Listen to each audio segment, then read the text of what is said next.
देवरू हो भतार हमर पियले बा ना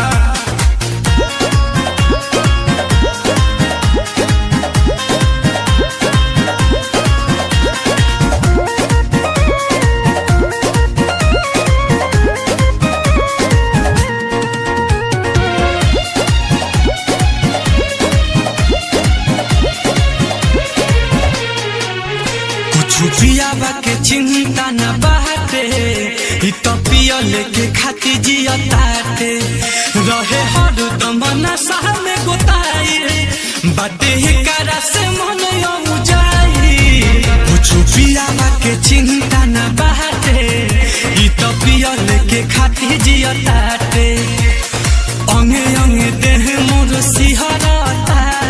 पियाबा के खाती मन हरता नशे में खाली जिया बा कस देवरू हो भतार हमर पियले बा पी पी कस देवरू हो भतार हमर पियले बा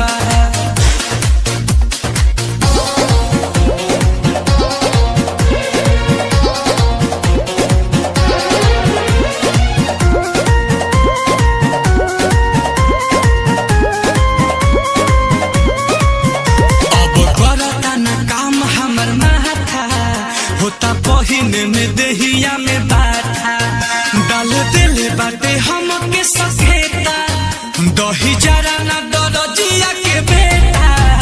अब करता ना काम हमर माथा होता पहिर में देहिया में बाथा और का कही भतार हमर बहु